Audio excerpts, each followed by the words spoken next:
Welcome to the Learning to Die podcast. I'm Ian Dunican. And I'm Ciaran O'Regan. How do I live when I know I must die? We explore areas of philosophy, psychology, martial arts, culture, existential risk, history, society, religion, science, and anything else that seems of interest and relevance to answering that question. We can only hope that some of what we learn might be of benefit to you too. Namaste, sapiens.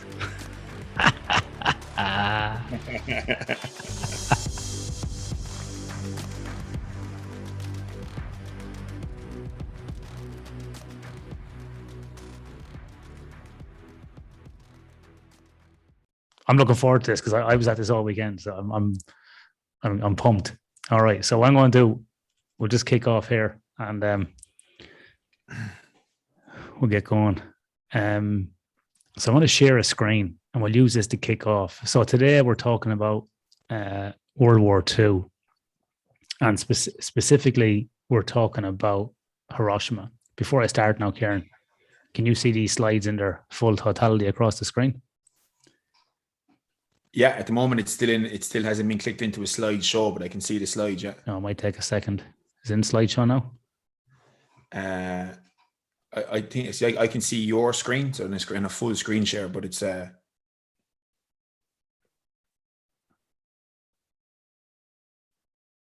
you can still see the slides fine. Like you can see what slide is next as well. What else can you see?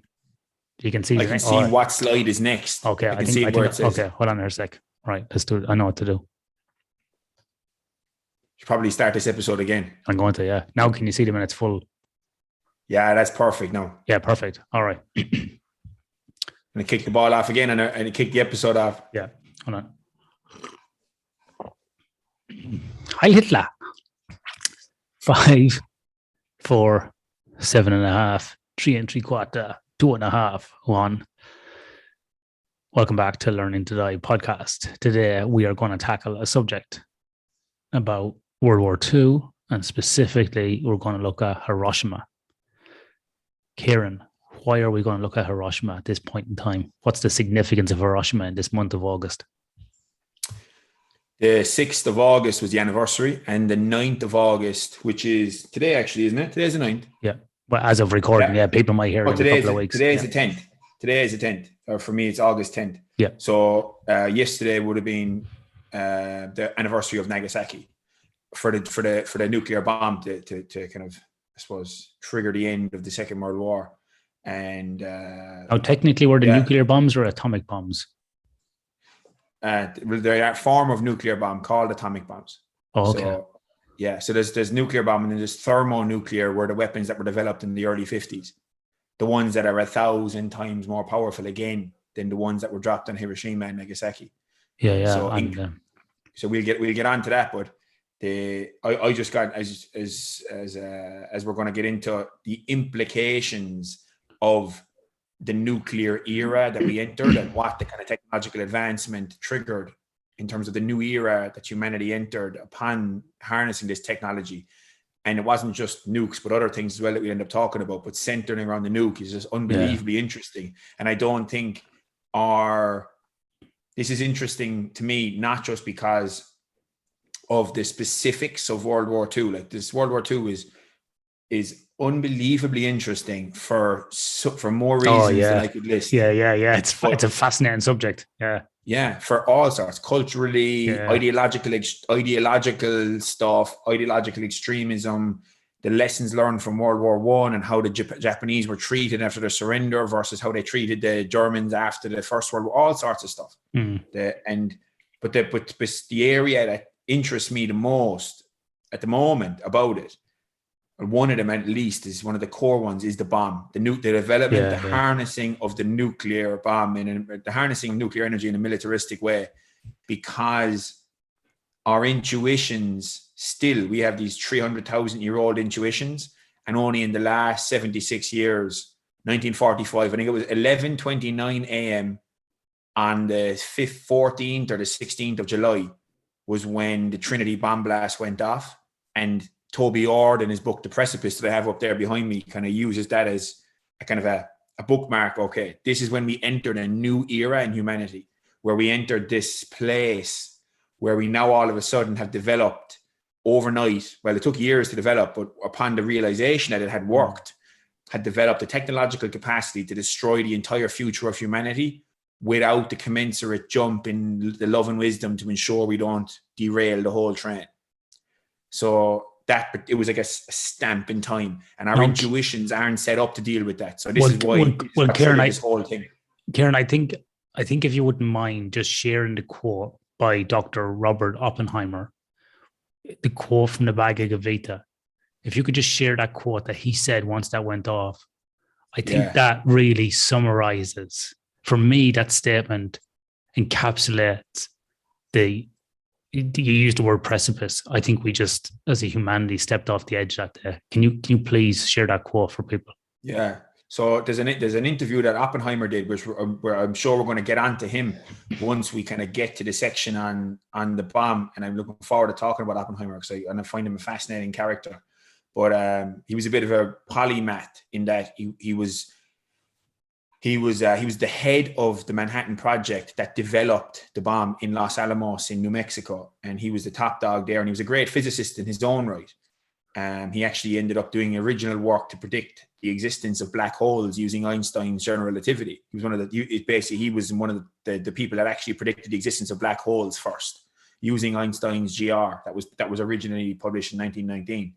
But Oppenheimer, in an interview, I think it was in the early 1960s, was kind of reflecting upon what it felt like when he witnessed the successful test of the Trinity bomb, it was called, which was in a place, it was in New Mexico, and I can't remember the name of the place, but it doesn't really matter. But he referenced a line from the Bhagavad Gita. It's a really haunting video. We can include the link to it. It's only like a minute long. We can include the link to it in the show notes here. But he basically said, this is his thought upon seeing the bomb go off and the realization of what they had just done in terms of the technology that they had just summoned into existence using the scientific method.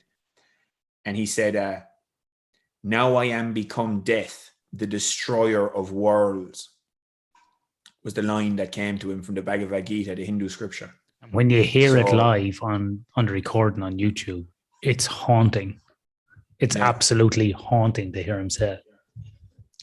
There's a realization, and this is something that I find so fascinating about this whole thing, is that I can see, given our interests in science and the various interests that we have sporting wise, but particularly in science, when you're uncovering these secrets of nature and you're learning more, and you're learning more and more about these, you're lifting the veil on the secrets of nature constantly when you're exploring using the scientific method. And the allure and the romanticism of trying to do this really hard scientific task.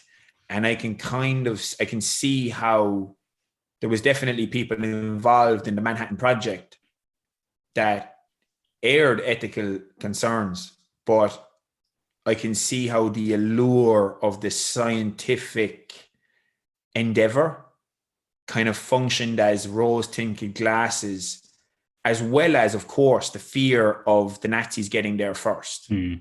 So, because a lot of these scientists were Jewish, and there was scientists there who had fled Europe to get away from the Nazis, and had family in Europe and everything who didn't know if they were still alive, even because of what was going on with the way that the Nazis obviously were running rampage on the Jewish community across Europe. So, yeah, there's for so many different reasons, but the bomb in particular as a symbol of humanity's technological prowess and an illustration of the fact that humanity had all of a sudden become its own worst enemy. Whereas prior to the development of the bomb, it was nature was the only thing that was really going to be able to take us out. And then what came alongside with the bomb then was the bomb was just the milestone.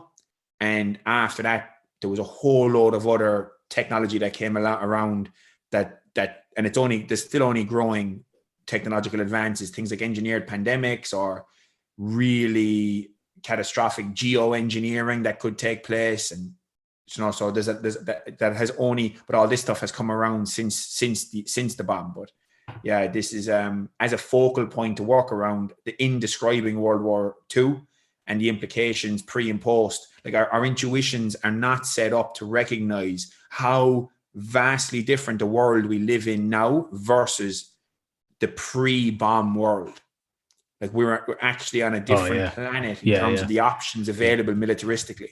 So I think the implications provide such an interesting cornerstone for discussion.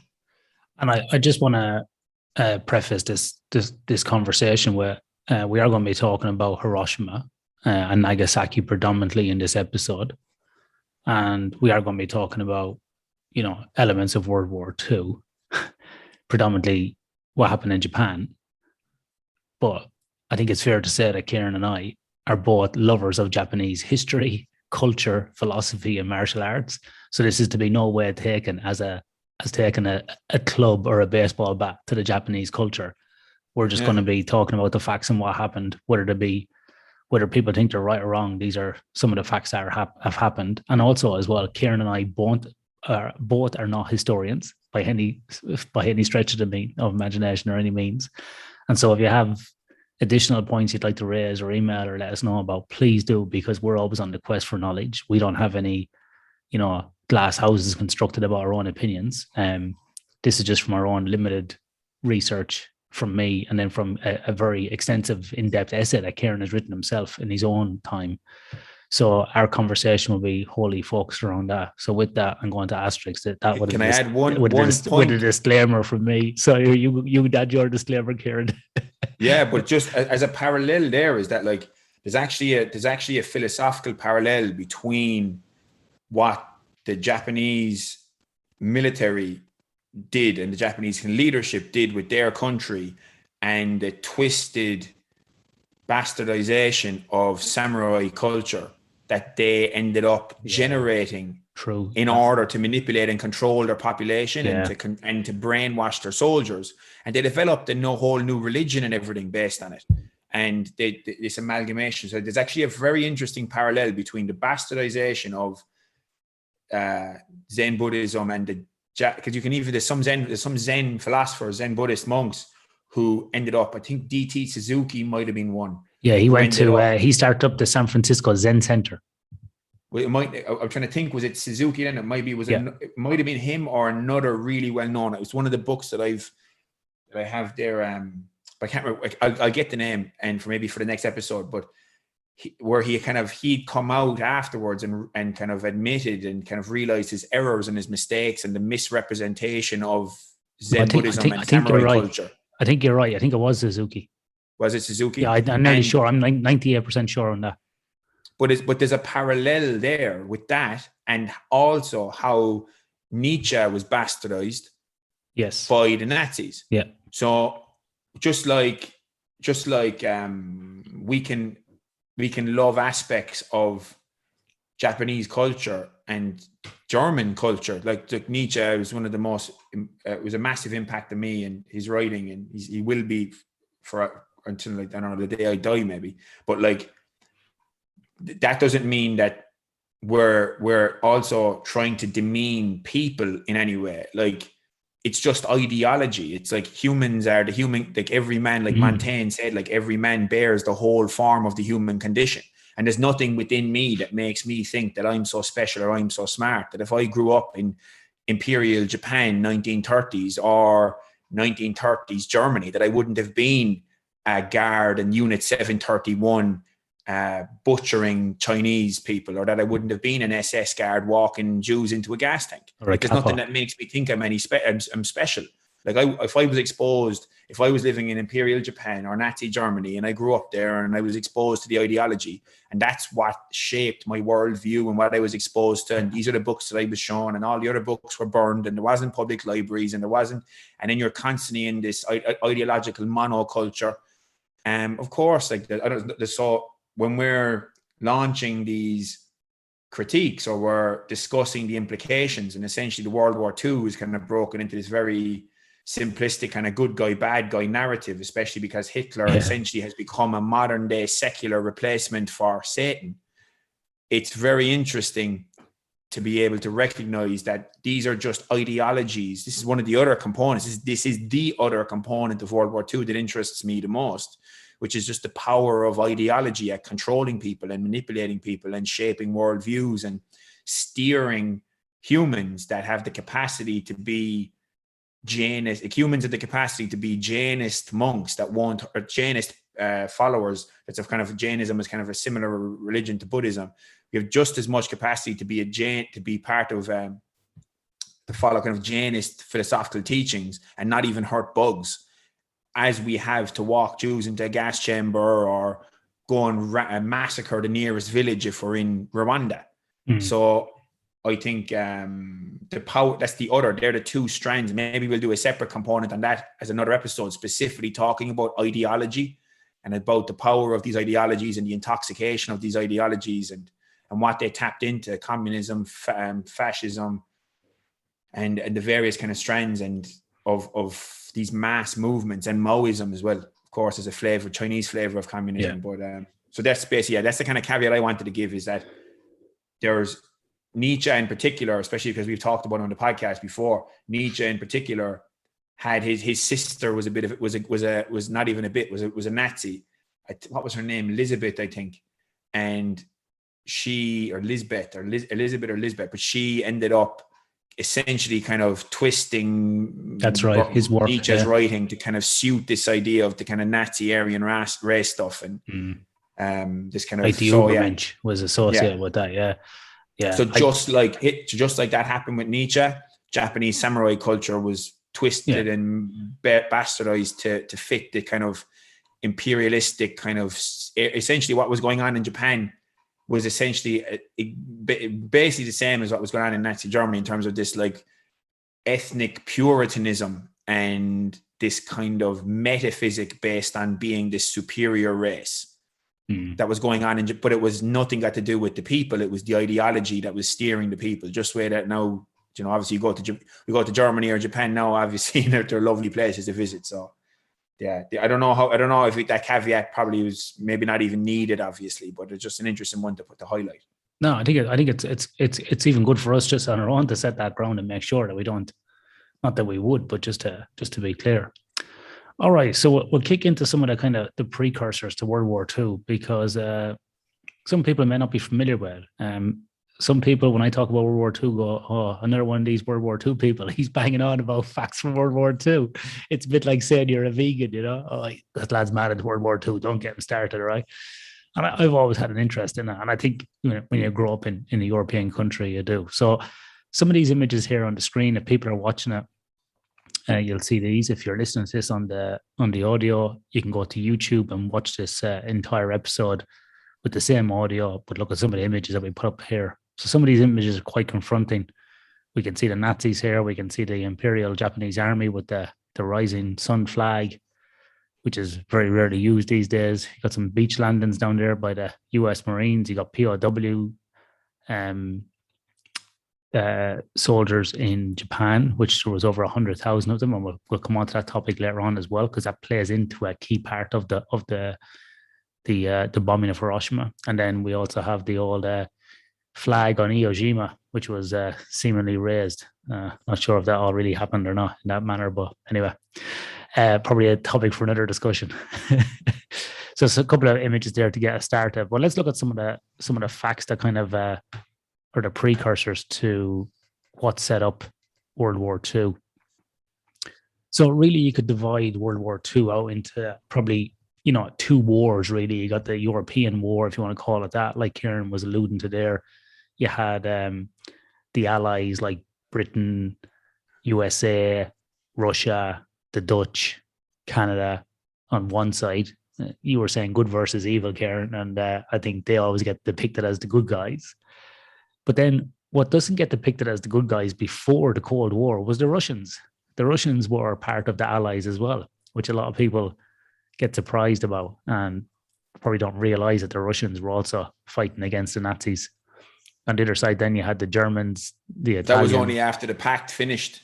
You know, they made a pact, and they kept it together, and then eventually Hitler decided, I'm going on a bit of a European tour to the east as well now as well.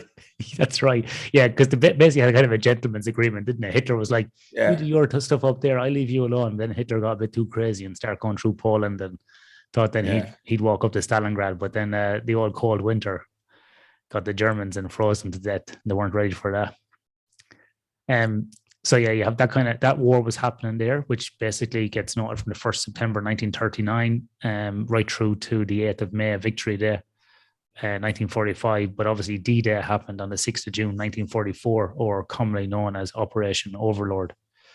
You also had then the Pacific War, which we'll be talking about today, which really started on the 7th of December 1941 and ended then on the Victory Day on the 2nd of September 1945 after the terms of surrender were signed on the USS Missouri, which now resides in Pearl Harbor. And it's Pearl Harbor, ironically, that was where the actual war kicked off, when Japanese basically attacked Pearl Harbor around this kind of holiday period where most of the fleet was in. And so, many people are probably familiar with that attack on Pearl Harbor. And it was obviously a few years after that war had started in Europe. So this was really a kind of a preemptive strike that occurred because Japan was starting to move more around the Pacific. And you know what I find interesting about this, Ciaran, and I'm interested to ask you this question. Japan was closed off for so long, for hundreds, thousands of years, Japan was closed off to the West. And then after the Great Depression in the 20s, Japan then after that, as they were coming back out of it, decided then to start going their own little world tour, sailing around the pond there of Japan, and, went in there to Russia, Mongolia, start taking over parts of that, northern China, around the Manchurian area, start going down to the Philippines. Why do you think maybe that they decided to start going out on these little voyages like the Vikings after so long being hidden away? I wouldn't be able to do this justice now, but I remember I did listen to some unbelievably good podcasts with Dan Carlin on this topic. And he specifically, in the title was The Rising Sun, but he kind of described how supernova in the East, was it? That's it. Yeah. And he kind of, and I think it might have been in that, he kind of described how, I think it might have been a British ship originally kind of docked outside a port in Japan and then ended up, and then Japan was so isolated and closed off, like you'd said, that they wouldn't even allow the sailors or the people from the boat to come on land and walk around or anything. They just purposefully did trade in a very restricted manner that wouldn't allow interactions culturally. As it ended up, Japan kind of became a kind of a monoculture, because it had been just after we did the podcast on Musashi, but it was after that, the period that Musashi was around was just when Japan was starting to be consolidated down into one kind of empire, when all these other separate kind of kingdoms were collapsing, and it was being consolidated down into the one, and ended up becoming the one kind of more unified place. And I'm pretty sure then that there would have been Japanese soldiers that would have gone off to train in like British naval academies and started learning how to do naval warfare from the British. As part of, it might have been as part of some trade agreements or whatever, but there was Japanese soldiers learned naval warfare from the British in the late 1800s. And I'm thinking it kind of escalated from there. And there was also, like I mentioned a minute ago, there was also this, just like with the Nazis, where there's this kind of, I don't know, put it like a kind of a teleology, like a sense of being special, like the German people are special. This kind of Nazi, like we're special, we're the Aryan race and we're the superior race, etc. All this, as if a bit like you, Ciaran. Just a bit like you. You always think you're a bit more special than me. Yeah, and it's just like what I fight in a Nazi way. It was kind of like a secular version of it, but then the Japanese ended up having a kind of making a religion out of it. So like Nazism was kind of like a secular religion, where they purposefully were discrediting Christianity, etc. And they ended up getting into all sorts of occult stuff. But there was secular, but in Japan there was a similar kind of a vibe, whereas this kind of almost teleological view that the universe has made the people of Japan special, and this was the ideology that was being fed to people all the time. So maybe that helped to dehumanize the other. And some crack that went on after they invaded Japan isn't talked about today as much as something like Auschwitz is, because the scale is a lot less. But medical experiments that went on, for example, in a place called Unit 731, are as bad, if not even worse, than anything that the Nazis did to the Jews in the Holocaust in terms of medical experimentation that went on. It's like, that's maybe another podcast we could do someday, but Unit 731 is the most insane fucking things you'll ever come across in your life. The experiments that were being done there on Chinese people.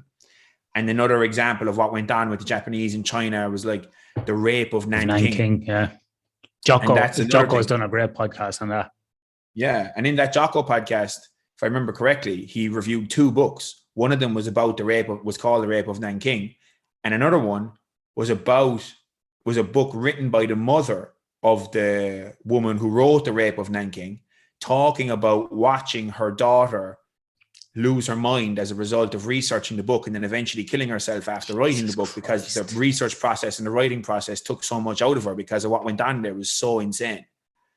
So, but then there was all sorts of, there was kind of like after the Second World War, I'm kind of jumping ahead a bit, but after the Second World War, a lot of this stuff that went on in Japan isn't discussed to the same extent because, I don't know why, for various political reasons, Japanese scientists and Japanese soldiers, etc., that were involved didn't get done for war crimes. They didn't get done like the Nazis did in the Nuremberg trials, etc. So Japanese generals that were involved in these research projects and Unit 731, etc., ended up just going back into normal life and getting a job afterwards and going doing something else in Japan. There's a reason for that, which I'll touch on after the bomb. Yeah, I look forward to hearing why precisely that was. Yeah. And around Unit 731, from my understanding, when I was researching it before, the Americans kind of made a deal because the Russians were due to rock up, and the Americans kind of made a deal that, like, look, give us all the findings of your research and don't give it to the Russians, and then we let you go, and we won't, this is with 731 in particular, and then we won't hold you accountable for what went on here. Because they were doing research that obviously the American scientists were never going to get a chance to do, even if they wanted to do it in America, because it involved freezing people's limbs to death and giving syphilis to pregnant women at various stages, and then, doing just like stuff that's, talker and stuff like, it's stuff of like horror movie nightmare stuff. Like, so anyway, I'm rambling a bit, but I think the counterpart to that, though, Ciaran, on that point as well, is that the Allies, particularly the Americans, did the same thing in Europe as well. So let's not forget that whilst great atrocities happened on all sides of World War II, there was a kind of a, how would I describe it? Like a kind of a feeding frenzy of knowledge during the aftermath of the war. For example, Operation Paperclip, right? So there was this, if you look at in World War II in Europe, whilst the Russians came down on the Eastern Front, and sort of took over, East Germany, and then the Allies came in from the West, and hence we had the Berlin Wall for 40 odd years. I remember watching that come down as a young kid, and but my point is that when they rushed to take over that territory, they also rushed to find the scientists, and they also rushed to find the knowledge. And so Operation Paperclip was basically an extraction of the most valuable scientists, and the Russians did the same as well. And they brought them back. And those scientists that were extracted from Europe, brought back to the USA, would be now known as the founding fathers, if you want to call them, or the founding scientists of NASA. Yeah, rocket scientist. Rocket scientist. Yeah. So that's the sort of thing that went on afterwards. So it was kind of like, well, turn a blind eye if you have something worth giving us, And I suppose a few of those German scientists probably went, well, I'm not telling you nothing. Give me freedom, bring me over there, and I'll just do what I'm told then. So there's more than two sides to a coin, I think, 100%. In this world. Yeah, but that's what went on in that same thing. But I suppose when you say the Americans did the same thing in Europe, I thought you meant like that the Americans were doing experiments like the Japanese were doing on people, but it wasn't. It was like but the Americans wanted the data that the Japanese had gotten. Yeah. They wanted the information, and then they ended up, as part of the deal, then end up kind of letting the scientists off, and the military personnel that were in charge of the research, more importantly, because they were the ones who were telling the scientists what to do, and if you didn't do what you were told, you were going to get a bullet. Yeah, exactly. Or get worse than a bullet. Yeah. So this time in the Pacific, the Japanese Empire was sort of was spreading out, as Ciaran said, taking over these territories and also looking for oil. They were kind of depleted on resources. They were coming out of the economic depression, and they needed more resources.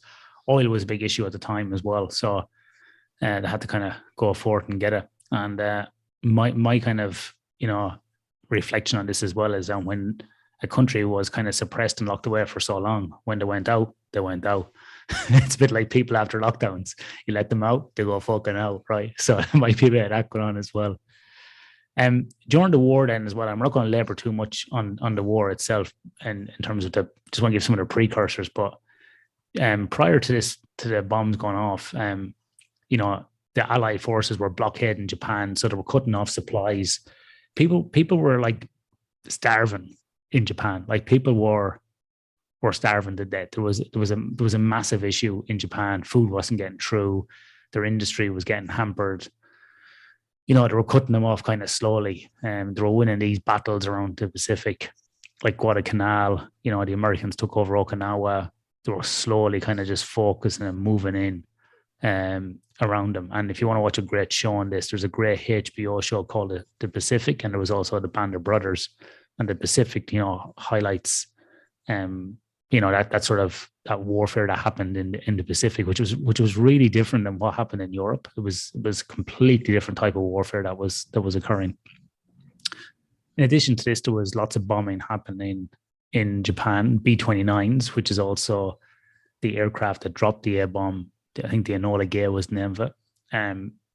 But these things were just like absolutely hammering Japan up and down the country. So, this is where I start getting a bit kind of really like there's estimates like that over 130,000 people died in Tokyo, like in a few nights from bombing. Like Tokyo was decimated. And I sort of get into this thing about like, it's fair in war for soldiers hitting soldiers, but I don't get this mass, decimation of civilians. I don't get it. I just really, since we've said we're going to do this episode a week ago, I've been going around in my head over and over again. What is the benefit in hitting civilians? I just don't get it. From a military perspective, I don't know. I think it depends largely on a lot of the cities that got the worst bombings in World War II would have been strategic cities. So cities that had ports or factories or ways of generating supplies, So it would have been industrial towns that got more of a battering than not port towns. So like you can see that, for example, in Europe, even with Holland, where like Amsterdam, I think, was largely left alone, whereas Rotterdam, being a big port city, was leveled. Yeah. So it wasn't necessarily about taking out civilians as such, as much as in destroying infrastructure and the capacity to renew supplies. But then at the same time as well, you also had people involved in even British Bomber Command. There was a fella in charge of British Bomber Command who Churchill ended up getting rid of because he just enjoyed bombing the place. He just wanted to he got a kick out of it. I can't remember his name now, but he was mentioned maybe in Freeman Dyson's book that I'd been reading, who was involved in British Bomber Command as well. And that there was this guy there who just got a kick off. He ran it. He was involved in charge of it, but he had a bit of a kick out of just leveling places and essentially killing people. Yeah. And Churchill ended up getting rid of him. Like, this fella's out of hand. Like, so I don't know. Maybe I actually don't know. I'm sure there's different rationale depending on the city, depending on the place, depending on who made the decision. Maybe there was legitimate malevolence and psychopathy on both sides in relation to which cities and which targets. In certain situations and other situations, maybe there was massive resistance because there was such a high population density of civilians, but it needed to be wiped out because this was a really important city. Let's say a particular city was important for building particular components of tanks or components of ships or whatever. So I'm sure it's like case by case, depending on who was making the decisions to drop to attack and who was deciding and what their particular motivations and information was. Yeah, well, that definitely went into Hiroshima and Hiroshima and Nagasaki. But, you know, I suppose the other end of the spectrum is, Ciaran, whilst I was thinking about this, I was also thinking about actually, and whilst we are outraged, and rightly so, about civilian targets and civilian targets being hit and civilian populations being, you know, hurt, maimed, fatally wounded, whatever the terminology you want to apply to it. Like it's disgraceful to see people dying from that are getting around their day, you know, just trying to live their life. But in saying that, with the advances in warfare technology today, we must have way less casualties now than we ever had. Like World War II casualties compared to, let's say, even, you know, the Gulf Wars, for example, or Afghanistan. Now, I'm just, from my basic understanding of watching the news and reading stuff, it must be like order of magnitudes less, unless anybody knows it's different. But you have to imagine it would be. But the scale of war changed dramatically in the type of war, whereas something like Afghanistan or Iraq or something like the Battle of Ramadi and stuff like these are insurgencies where you're not fighting. It's a different type of warfare. It's more of a guerrilla. Different type of war, completely. Completely different type, you're not fighting like large scale nation versus nation war. It doesn't really happen anymore. Like there's not really, like when America is in Afghanistan, they're not fighting the Afghani government, they're fighting the Taliban, you know, or when they're in Iraq, they're not fighting the Iraqi government. They were obviously over the course of a few weeks there in 2003 when they went to go in, but they ended up fighting ISIS, was actually ISIS gave America a much bigger, and Al-Qaeda gave America a way bigger headache than the Iraqi Republican Guard. You know? Oh, they just sat down, like, you know, straight away. Yeah. So, and part of it as well is, and there's actually arguments around the bomb on both sides around whether it should have been dropped or not, whether it needed to happen or not. Maybe the reason that it was dropped on Hiroshima and Nagasaki was not just about getting the Japanese to surrender because of a fear of what it would take to actually just fight every Japanese person to the death, maybe, you know, man, woman, child, swinging a shovel at you, running down the road, like, and because they're so brainwashed and so bought into the emperor being essentially a god, but also there's arguments around, well, the implication of the bomb post World War II had actually potentially the fact that there was this concept of not only of mutually assured destruction actually kept peace in the world between large nations and in Europe during the Cold War, so that, let's say, the Cold War remained cold as a result of nuclear weapons. Whereas if the nuclear bomb hadn't come around and that ground hadn't been broken on the science and nuclear weaponry, that maybe the Soviet Union, maybe communists, maybe Stalin would have decided to just have a go off rolling west. So there's actually, even with the terror of the bomb, there's a fascinating paradox to the bomb where, on one hand, it has given humanity to the capacity to destroy itself without this commensurate wisdom to ensure we don't do it. It's only 76 years ago that's happened. And the weapons are way better now than they were then. Like, an example I gave was that earlier I mentioned that, like, something like the Hiroshima bomb, the little boy and the fat man, the two bombs were dropped in Hiroshima and Nagasaki. Each of them had like 20,000 tons of TNT worth of explosive power, which works out at around, to the best of my memory, about 1,000 times more powerful than any other bomb that has previously existed. And then in 1952 or 54, the thermonuclear bomb is developed, which is 1,000 times more powerful again, and more so even, where one thermonuclear explosive has more explosive capacity than every single explosive device used by all sides throughout the entirety of the 6 years of the Second World War, simultaneously going off. So one thermonuclear weapon has more power than every single explosive device used throughout the entirety of the Second World War by all sides. And there's thousands of these weapons on Earth today. There was at one point thousands, like 14,000 nuclear weapons, and I don't know how many of those I don't know how many of those 14,000 that are currently in existence, because there are tactical nuclear weapons as well, I think, which are there's thousands of those as well, but they're much smaller. But then in terms of official totals are like 14,000 nuclear weapons on Earth. And I don't think that includes tactical weapons. I'm not sure, but basically we end up with, there was at the peak of the 1980s, mid 1980s, at the peak, there was about 70,000 during this Cold War period. And then with discoveries around things like nuclear winter in the early 1980s, 83, 84, due to guys like Owen Toon and Alan Robach and Carl Sagan, they ended up then, and the Soviet Union kind of dwindling and the burning out a bit. The Cold Wars, the nuclear weapons stocks on Earth now went from 70,000 to around 14,000, but that's still more than enough to start.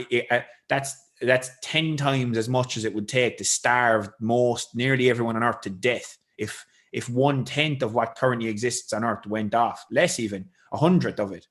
So there's a 14,000 weapons. 100th of that is 140 weapons, which may very well be enough to starve most of the Earth to death if they went off over enough cities because of the fuel that's needed. So we could talk about that, maybe the implications later on nuclear winter and what that means for warfare. But yeah, I think someone like Steven Pinker or Matt Ridley in the UK would point out the fact that, well, there's never been, Steven Pinker in particular has this book Enlightenment Now, where he basically pointed out that there's never been less violence, less war, less murder ever.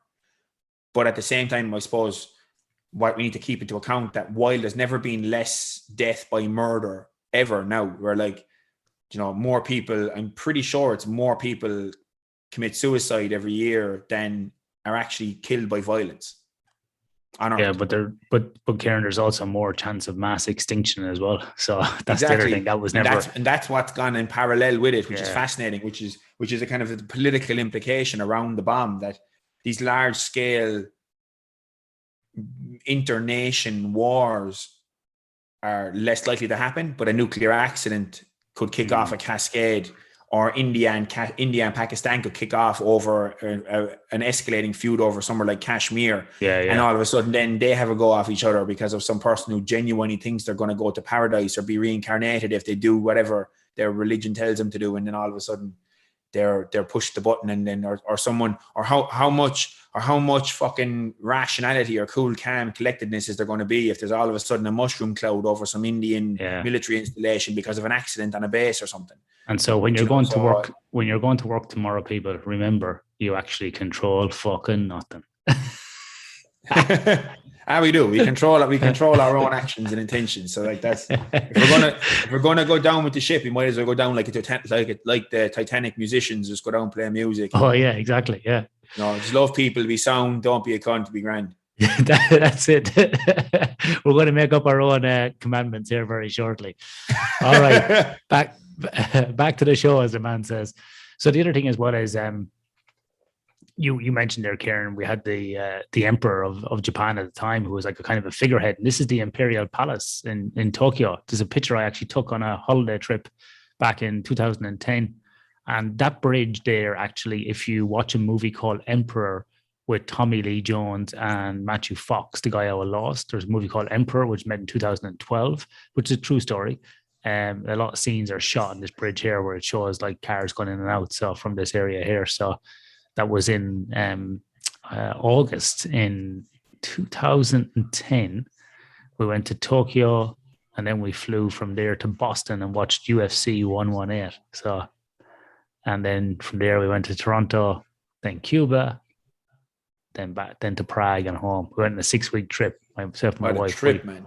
Yeah, it was good. We both finished our masters. I finished doing my MBA. My wife finished doing a master's in risk and technology, and so we took a big trip off. And whilst we were doing our masters, we were also working full time, and we were both traveling for work. So we just thought, fuck it, we'll take 6 weeks off, and we had a great time. Yeah.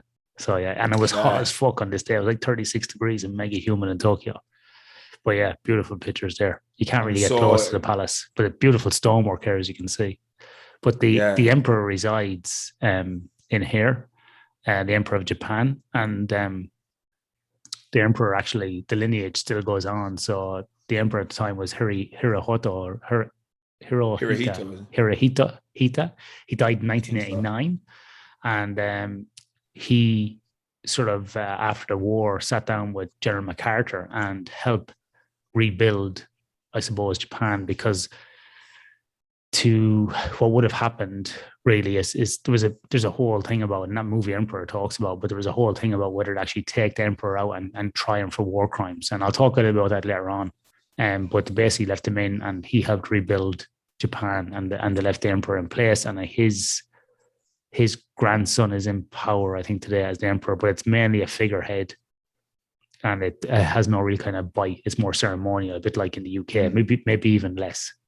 Yeah. Well, look how good that decision was. Like, look at the lessons learned where the Allies look how the Allies treated Germany and Japan post World War II versus how they treated Germany post World War One, and you see the lessons that were learned from World War One and how the German people were so dramatically mistreated economically and essentially treated like shit, demonized, treated like shit, and then that ended up just fostering the conditions that facilitated the World War II. Like, so the lesson, it was cool to see that that's a very simplistic way of putting it, of course, but the contrast between like World War II Germany and the Japanese Imperial Army are so obviously they're much more obviously the villains in the story than the First World War German army was. Yeah. You know, like the Second World War is like that's why I meant earlier on when I said that Hitler has become a secular replacement for Satan. Yeah. So Hitler has just filled, and just like there's when Nietzsche said God is dead, part of that went alongside. Well, that also created a Satan-shaped hole as well. And that's what Hitler came along to fill, was the Satan-shaped hole in Western civilization since then. So in terms of providing an archetype of let's not be like this fella. But you know, Ciaran, that point there you raised about that is a bit like what we discussed in the Musashi stuff in the Book of Five Rings, which we've been recording in the background. So this will come out before that, but we've had these discussions anyway. And Musashi talks about, you know, the principles of what you do, fighting someone one-on-one with a sword. Once you understand them, it's scalable up to a whole army, right? And I think the same thing here is actually apt, because if you fight somebody and you beat them, if you ridicule them, spit on them, push them down, and beat the shit out of them after you've beaten the shit out of them, what's going to happen? That person's going to crawl away in their belly. They're going to have no respect for you. They're going to find a way to get revenge.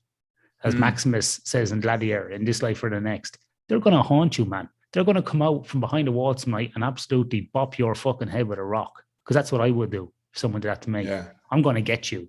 But if you shake my hand, say fair fight, lift me back up off the canvas, shake my hand like a man, look me in the eye and say to me, thanks for that. We did that. It's over. It's done with. Most likely it'll go along its way. And then when you see me on the street, you wave me, shake my hand, we have a drink, whatever, we move on. Whether it be a fight over something on the street or whether it's a professional fight or an amateur fight, it's the same thing. When you beat someone, you've beaten them. Don't keep fucking beating them. And that's what happened to Germany after World War One. And I'm glad you raised that point, because what the Americans did with Japan is they went in and helped them. Yeah. And today, and in Germany as well, like look at the economy in the likes of Western Germany now, because of way that they were basically just the people weren't dehumanized. You know, I'm sure of course was certain people in the Western Europe would have lost loved ones, but it wasn't like the First World War. It wasn't the same level of just kind of disenfranchisement and like, for, you know, just they're different to us over there. It was actually completely the opposite. In mid 2000s, Ciaran, I studied lean manufacturing, which is a business philosophy, production philosophy that originated really out of Toyota in Japan. And it's used in Honda, it's used in Suzuki, it's used in all these Japanese factories, and it's a kind of a Japanese way of doing business. Now, I learned it as I was working in a business improvement role in a mining company, and they brought in this external company to coach us. And all of those coaches had been coached by Japanese people, right?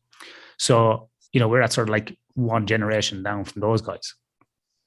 And a lot of these guys had learned this out of car manufacturing and, aviation and so on. And it's a really interesting philosophy. There's a really good book called The Toyota Way by Jeffrey Liker. If you even just Google lean, Lean, it's more like a business philosophy as opposed to like a business toolkit, right? It's not like, follow steps 1 to 2. It'll look like that, but it's more like a philosophy. But if you delve back into lean and you go into the origins of it, it comes from total quality management, which was done by Deming. And what happened was lots of those principles to rebuild Japan around building quality in, which actually originated back in the Ford plants, like Ford cars, was then, because they had all this engineering, mass production engineering. How can we get things going really quick? How can we build in quality? So we're not just building stuff and having shit coming off the end of the line and so on. How can we reduce waste? How can we maximize utilization? How can we maximize profitability or output of widgets or whatever we're making? And so all that was developed in Japan, really, and actually probably surpassed the American way, because the American engineering kind of people brought in those principles. But what the Japanese had that the Americans didn't have was a discipline that's unknown to anybody else, which comes from that samurai spirit. So the devotion that I had to the emperor and the devotion that I had to the country married with these new principles and absolutely leapfrogged. And that's why companies like Toyota today are still surviving and thriving in America, which is absolutely, a demon of America to be producing cars in. And Honda cars, they're unbelievable. I've had Hondas the whole time here. I've got a Honda CR-V. That's what I have as well as a Honda. Like, they're just so Japanese awesome. Cars or Toyota before that. They're the best. Like, I just got mine serviced there yesterday. Like, they're great cars. Do you know why I know Honda is a great car? Because my wife's sister drove it with no oil for a year and it didn't break down. Louise, if you're listening, it's you. Anyway, so it's just interesting that's kind of delved back into it. But that's a nice picture there, that Imperial Palace. I thought I did. Can I give you an addition to that? Is like an example of what's going on in modern Germany, for example, where since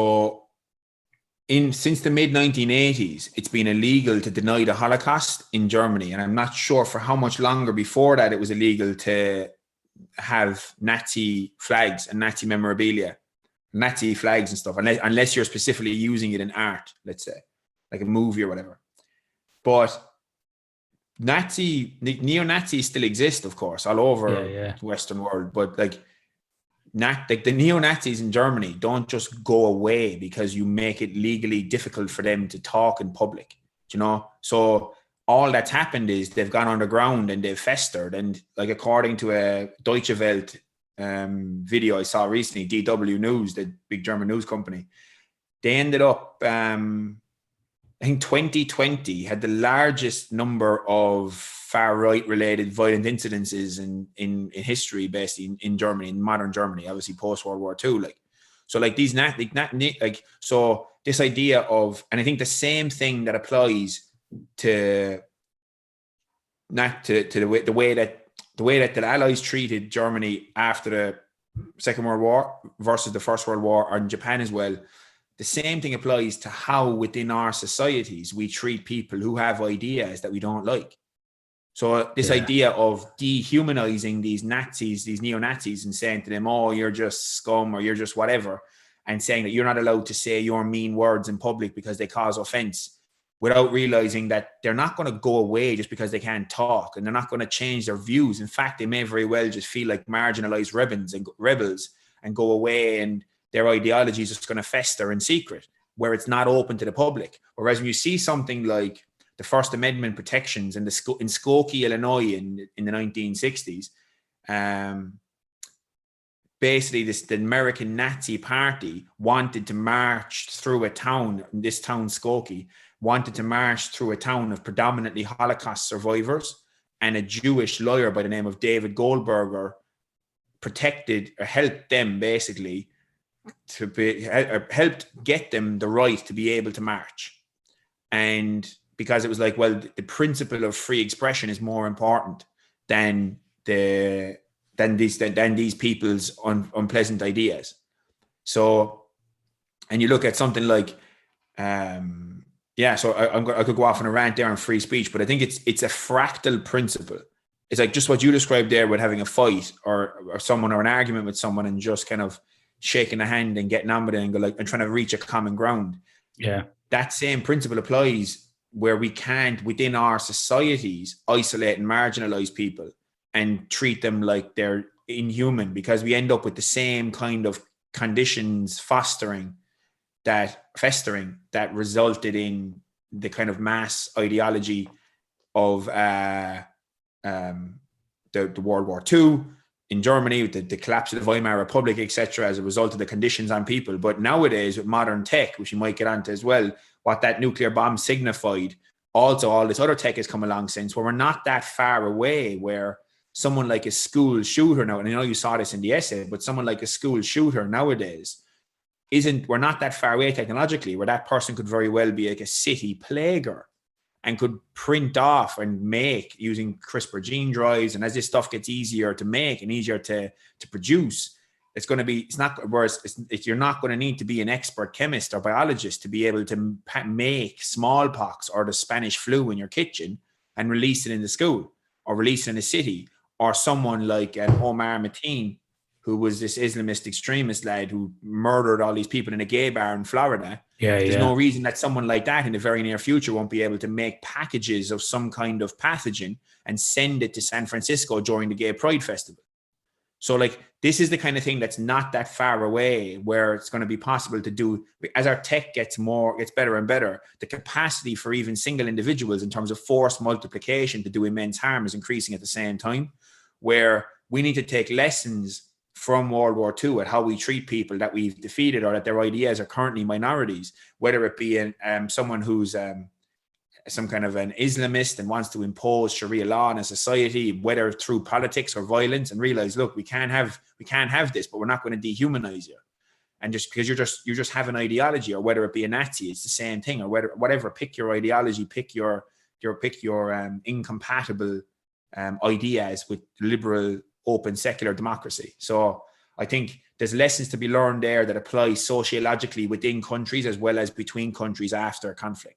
Yeah, I totally agree with you. And even on the micro level in your own life, just talking to somebody about it, because I was having a conversation with a friend of mine this week who's also, he is PhD qualified and has a PhD for a long time, and quite a clever guy. And you talk to him about, science and what's going on at the moment in the world, and he's quite confused, and he was getting kind of irate or mad that people were getting mad at him for no reason, because he was doing the Socrates thing that we spoke about, and he was asking questions. Well, why do you think X, Y, and Z is happening?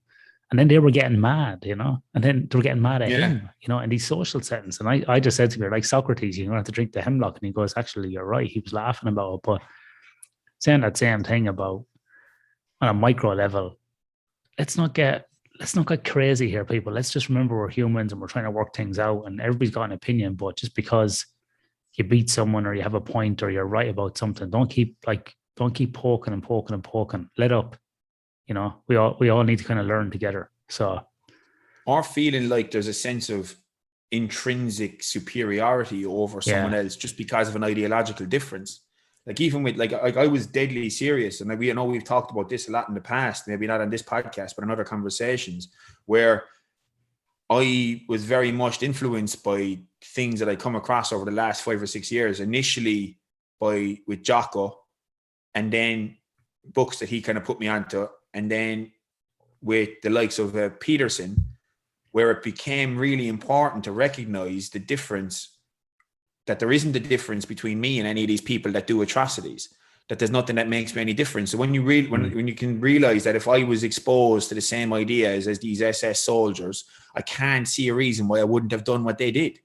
If I grew up in their shoes and I had their ideological exposures. So when there's that kind of a realization, and the idea of having, even at that level of extremity as it relates to being one of the most archetypally evil bad guys in all of at least in the last 100 years, if not human history, is the SS. They literally had skulls on their uniform. If there's not an indication that you're the bad guy, it's having a fucking skull and crossbones in your uniform. That like, but then it's realization, even taking that. Wait now, hold on. Pause there. We have a fucking skull on our logo. Oh shit. Are we the bad guy, so? Edit that out. Seamus, our producer, edit that out. Yeah. I did, fairness, I said skull and crossbones. Okay, we don't got no crossbones. Yeah, let's not put crossbones on. Yeah. Look like fucking, but yeah, so I just think that these lessons apply in this beautifully fractal way, even in our, as you said, in our own interactions with people one-on-one and in terms of conflict, whereas this realization is like, the idea of having anything that resembles intrinsic worth over, that's a higher level of intrinsic worth over someone else, that I'm more important than they are, I'm superior to them in some kind of intrinsic special way, is regardless of whether it be Hitler or Stalin or Mao, they're all just these finite humans, are just these finite, limited, fallible apes that are manipulated by ideology and tribalism and intoxicated with power. And we all have the same orientation to move away from suffering, and then it's whatever ideological indoctrinations we come across that allow us to do that most effectively, we latch onto. And it just so happens that some of these ideological indoctrinations result in genocides and barbarism and suicide bombings and mass shootings, etc. So independent of mental illness. Crazy. Right, so before we get on to the bomb itself, I've been looking at what was the alternatives to the bomb as well.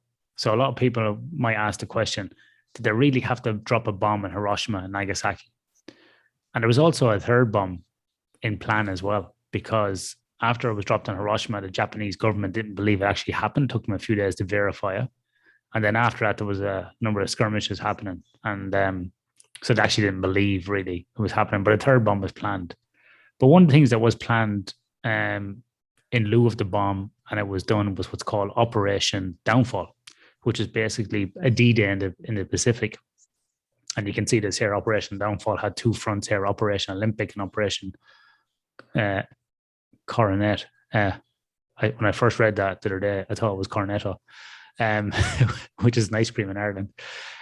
Operation Downfall, so it was planned for like late 1945. It was expected to go into the spring of 1946.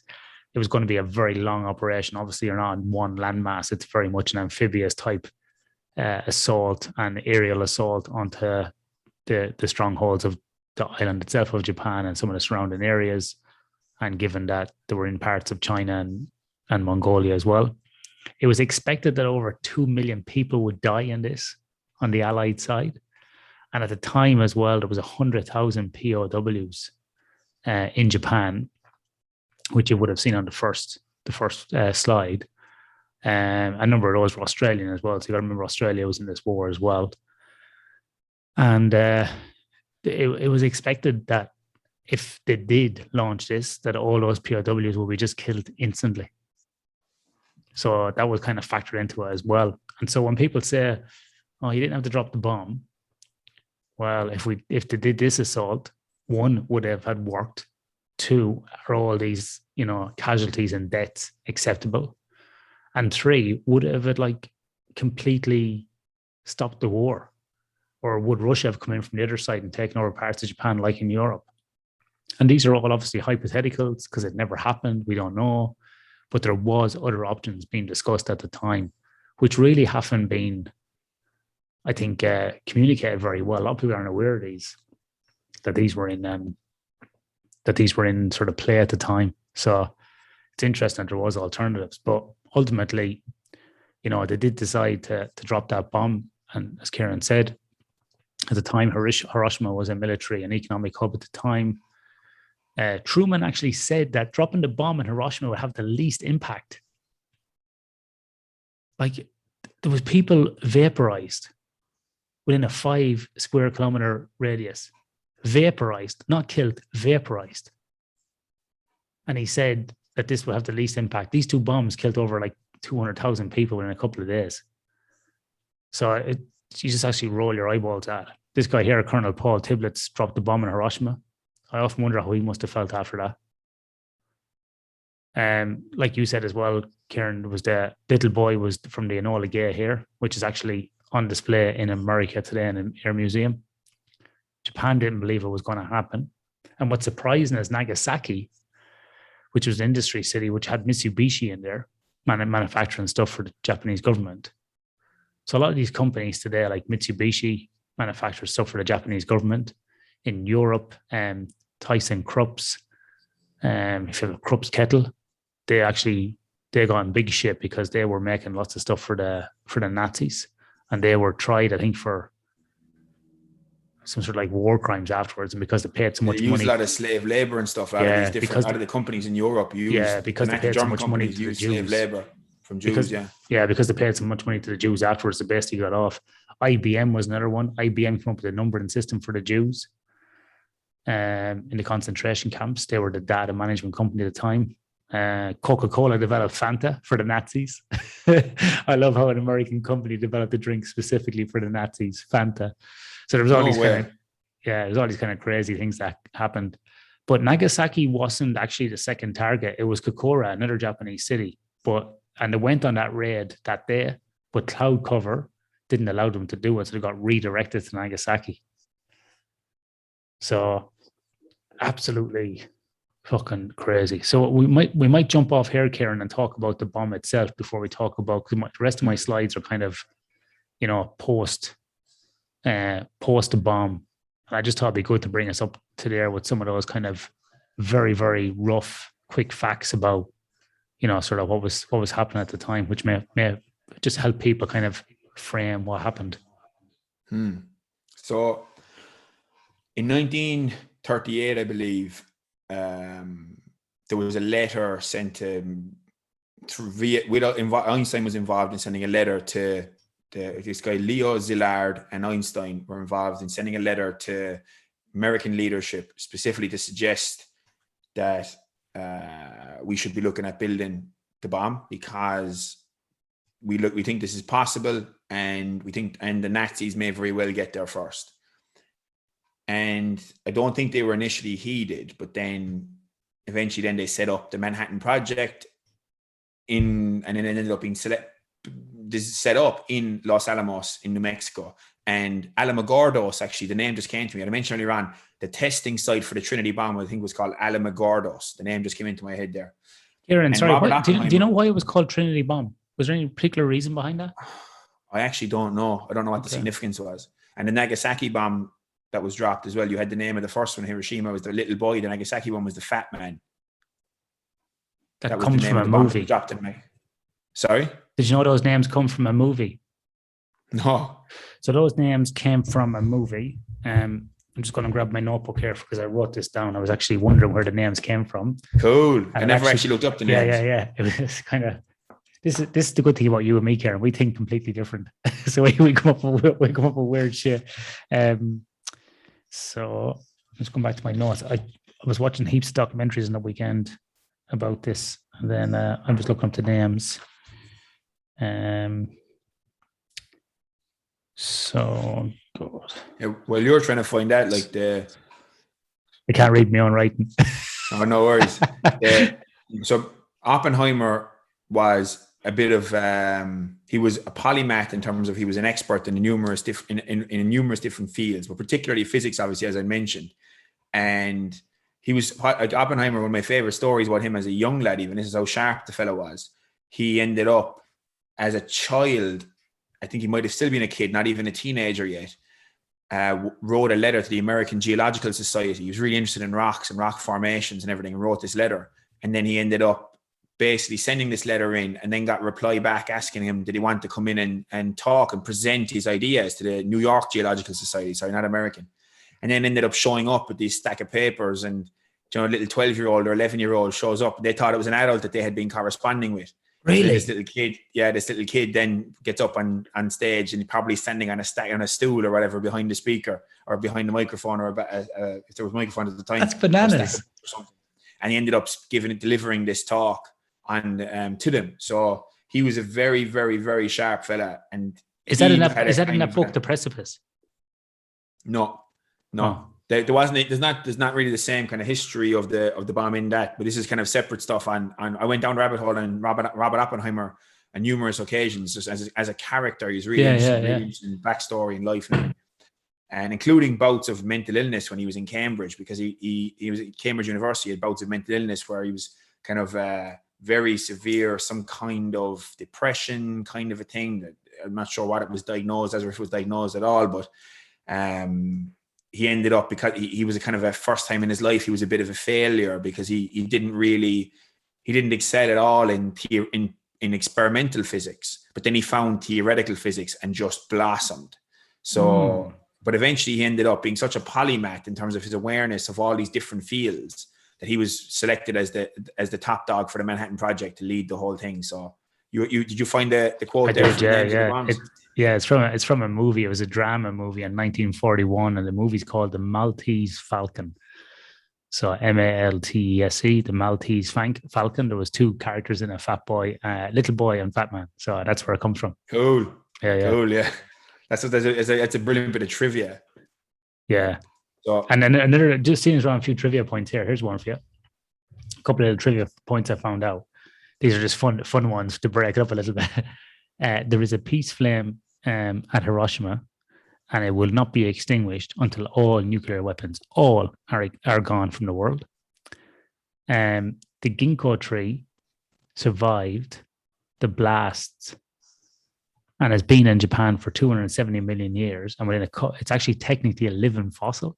And within a few days or weeks of the bombs gone off, it started to produce flowers again and leaves. That's fucking ballistic, isn't it? And the last one is a fun fact, is the Godzilla movies were actually developed after the bombs were dropped in Japan in the 50s, based upon sort of the nuclear issue and or the atomic bombs and in Japan, and this kind of gave rise to this creature from the depth. So pretty interesting, yeah.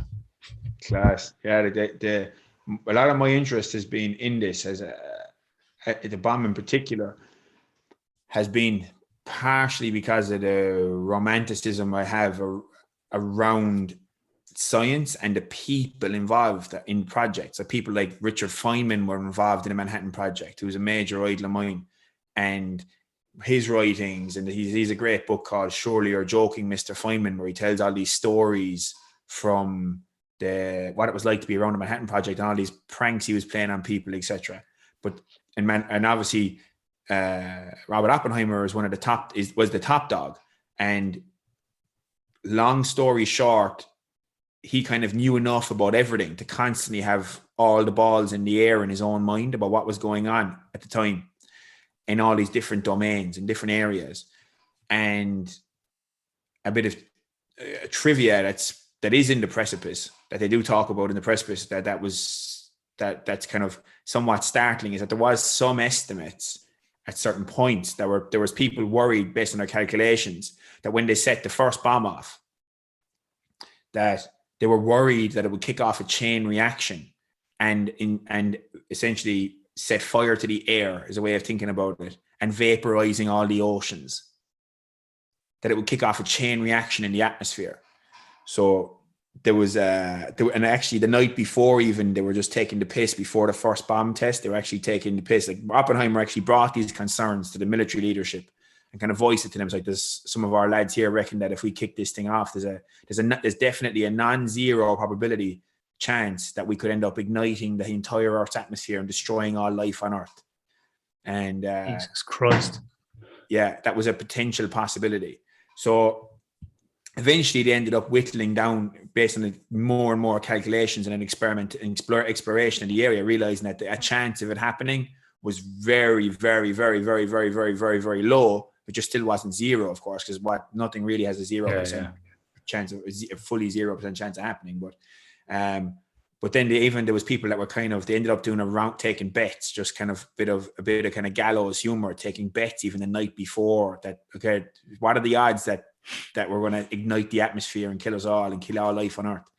There's actually a guy who has a book called The Doomsday Machine. Ellsberg is his name, And something that I learned from him recently, his book is very good. I'm not finished it yet, but it's very good. It's like a history of the bomb and his role in it. He was involved in kind of strategic command stuff in Cold War military planning and stuff afterwards. But working for this organization called the Rand Company, but this organization called Rand, but he specifically said recently, which I haven't verified anywhere else, and unless I misheard him, that Hitler had learned this thing about the potential to ignite the atmosphere from his scientists, and that it kind of caused resistance in him to continue the project. So I actually must follow that up and get some more detail on that, because Ellsberg mentioned it in an interview recently on the Future of Life. Is it the Future of Life Foundation maybe, or the Long Now Foundation? I think I listened to an interview with him before buying his book. And there was another guy, but the Nazis actually abandoned their own quest to build a weapon, because Hitler didn't think that they were actually going to be able to he thought he was going to be able to win the war before the weapon was going to be able to be developed. So I'm not sure when exactly they abandoned ship, but they abandoned their chasing of the bomb way before they'd lost the war. And that was because he thought it was going to be over before the weapon was developed. And there was actually one American scientist who found this out, and he left the Manhattan Project, but he was sworn into kind of secrecy to not tell any of the other scientists why he was leaving, because they were afraid that all the other scientists would leave as well. Because a lot of these scientists, as I mentioned earlier on, were Jewish and had family in Europe and were leaving Europe, and were so ardently, we need to defeat the Nazis here. So I wish I could remember his name now. It actually occurred to me earlier on before we came on to look it up. But so this kind of the minds that were involved and the community that was involved in building the bomb was phenomenal. And the kind of culture that was developed, even around the kind of style of meetings that were had in terms of information sharing and how open it was, and how there wasn't this focus on kind of hierarchy. And there was a kind of a culture of, if you have an idea, let's have it out, let's share it. There wasn't a kind of a culture on, you're not allowed to speak because you're a junior scientist, do what you're told. It was a very open culture of if you have an idea, put it out there, let's see what happens. So then I can't help but think that because there was the likes of a Richard Feynman, even if the Nazis had kept going in the quest to build a bomb, I can't help but think that the Americans would have won the race anyway, because just from having a look at human creativity and innovation, I think it's easier to get people to just break a rock or move a box if you put a gun to their head. But I think the likelihood of it's much harder to get someone to come up with a creative idea if you put a gun to their head. Oh, I totally agree. Yeah. I think it's a complete different style of management and leadership. Even you see any leader that creates, he empowers or she empowers people to move towards a vision and a goal, and there's actually a problem. I mean, you see this in business heaps times. When there's an actual real problem, people get together and work on stuff. But when you have a boss that's just systematically bullying people, screaming and roaring, shouting at people, people just go, oh, fuck this. I'll just do the bare minimum. It's like work to rule. People just tick a box and move along. But to your point on this, Ciaran, as well, there was another movie I watched actually a few months ago. I just looked it up there, called The Catcher Was a Spy. Have you seen that? No. It's about a baseball player. It's a true story. The actor that played it was Mark Strong is in it. And so is, what's his name? Is it Paul Rudd is the actor's name? Paul Rudd, Mark Strong. And it's about them basically, it's a true story. This guy was a baseball player. It's based upon the book called The Catcher Was a Spy, The Mysterious Life of Moe Berg. And so this guy, Moe Berg, he could speak multiple languages, like French, German, some Mandarin even. It's a really good movie to watch. It doesn't get good scores on IMDb. It gets a 6, but for me, it's like a 9.5. If you're a history, you're going to love it. You really like it. And Mark Strong plays Heisenberg, and he was basically on the German side. And what they were trying to do was find out, more or less, this guy, Moe Berg, was trying to find out if the Germans were building, their version of the Manhattan Project. And if so, where was it? So it actually is the the counter side to. Now, it doesn't go into lots of stuff about did they or didn't they, but it's that whole kind of spy warfare about, wow, and it kind of makes you kind of chew on that thought about, wow, I wonder if they did. Did it really happen? How close were they? Was something happening? What would have happened if they had a bomb? What if they let off one, in America? Then you start thinking about, well, when 9/11 happened, look at the commotion that caused and the impact of the world after that. And it just makes you think like how fragile this all really is, and given our recent work on the denial of death, all I can do is laugh at that now. Yeah. Because what else can you do? And they wouldn't have known about then either. When it comes to the bomb as well, the real implications of the bomb weren't known to them at the time in terms of what the biggest problem with it is. So a lot of the fears around the bomb initially were just because of its explosive power, like how catastrophic it was. And then there would have been obviously awareness on maybe nuclear radiation and kind of radiation poisoning, etc. after a bomb goes off. But the real downside of the bomb is nuclear winter. That's the big problem with the bomb. And that wasn't discovered into the early 1980s, which is basically where the firestorms would be so big afterwards that particulate matter is put up into the upper stratosphere above the clouds where they can be rained out. And then it could be like 5 to 10 years where potentially temperatures could plunge down to like an ice age. A new ice age could happen where temperatures drop like an absurd level, like 7 degrees across the world or something, like, on average. But it's basically enough that the likes of a full scale nuclear war between the likes of Russia and America would basically not necessarily kill everyone with the explosions or with the nuclear radiation or radiation poisoning, but basically humanity would potentially be largely wiped out directly. The main effect would actually be the inability to grow food because the sun gets blocked out. And then what happens is that the particulate matter will go up into the air. Oh, sorry, Ciaran, before you proceed, would that be in the entire planet or just in a region? It would travel because I'm pretty sure it would travel because of the way that the wind and cloud systems work. So certain places would have microclimates that would make it a bit easier to grow food. Like I think, let's say, for example, a nuclear war in the Northern Hemisphere might very well leave coastal regions in Australia or New Zealand more well equipped to be able to grow food, for example. But that's actually the big thing, is actually the most worrying component of nuclear conflict is actually the inability to grow food for the subsequent years. And then not only the subsequent years, because of this, the sun can't get in and the sky is darkened and the temperatures plummet, etc. But then it's actually the particulate matter, while it's in the air, reflects the sun back out. But in that reflection process, heats. And in that heating process of the particulate matter essentially heating up in there while it's reflecting the sun back out, that then destroys the ozone layer. So then eventually, when this stuff does eventually get rained out of the clouds within 10 years or whatever, then the ozone layer is destroyed and then the Earth is too hot. So we go from a kind of a ice age to a global heating event, like a global warming event that's beyond anything that we're going to encounter at the moment, or over like a gradual creep. So, and this stuff wasn't, again, I said Carl Sagan was involved in discovering this stuff, and it was kind of rudimentary models initially, but some of the best models now, some of the top modelers in the world, like this guy Alan Robock of Rutgers University, and he'd be one of the leaders in this field, and there he's got a really startling paper called something along the lines of how a war between India and Pakistan can have global implications and catastrophic implications.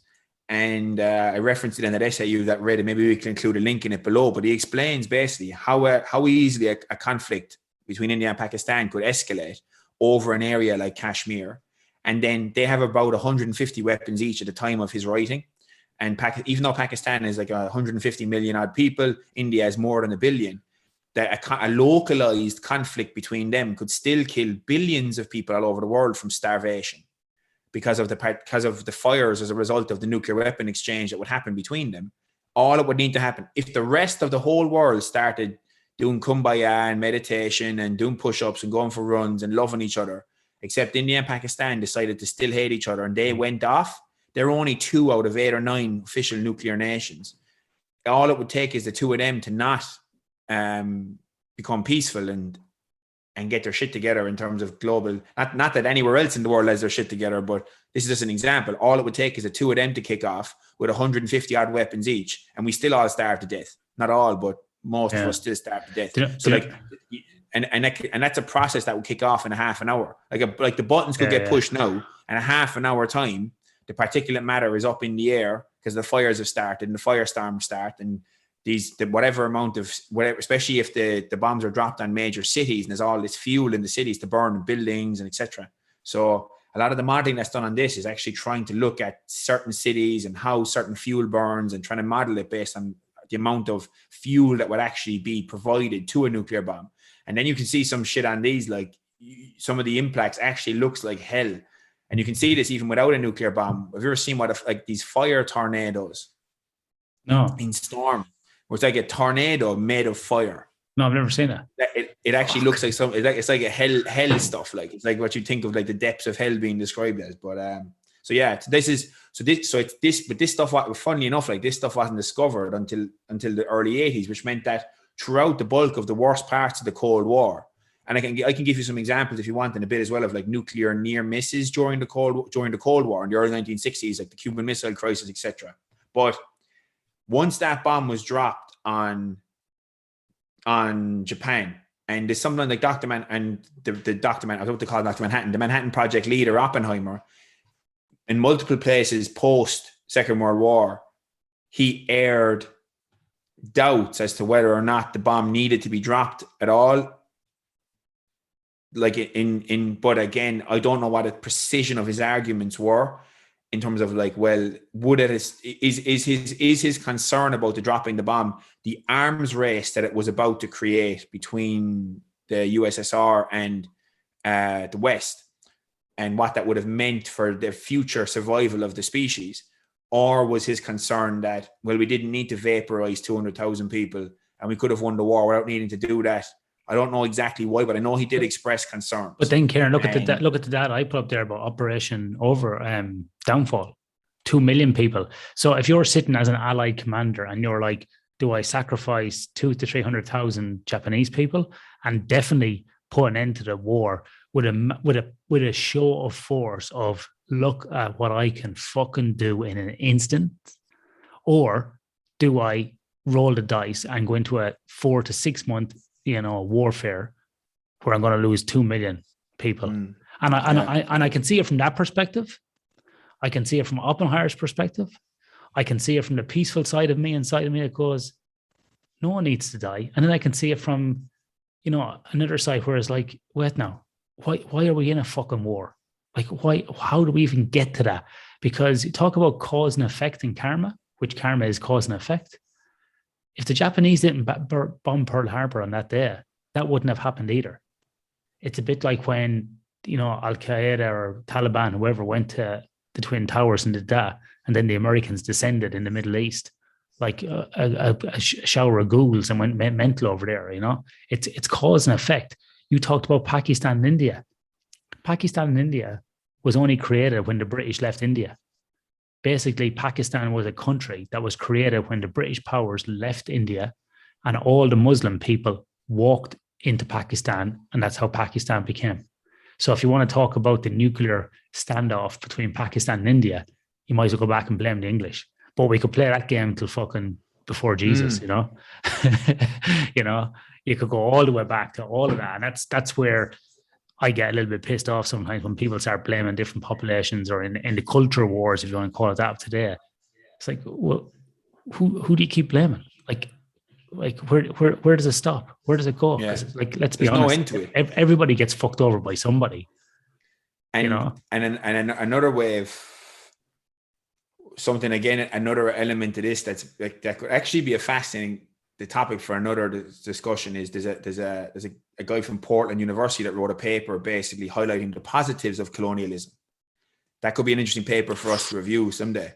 Okay, we need to talk. I'm going to write that down. So Yeah. Because that's something we should look at, just to give the alternative view, because and it's so like I don't like when you look at something like the messiness of India and Pakistan, and then you go, well, maybe if the British hadn't even been there, then there wouldn't be democracies there at the moment, and they'd just be dictatorships like a Saudi or whatever. There'd be some royal families there, or some, who knows what the political situation would be. So they delete. It's also there's the murkiness of it in terms of the blame game is such it's not based on redemption, it's based on revenge.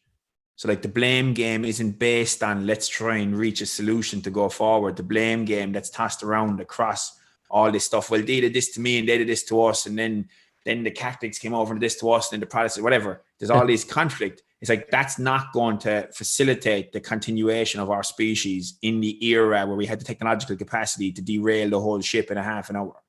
So like there's this fascinating, this is a thing about the bomb that I'm also fascinated with in this precipice era, is that so like there's this concept of that was around during World War, that in the Cold War period, post-bomb, which is mutually assured destruction.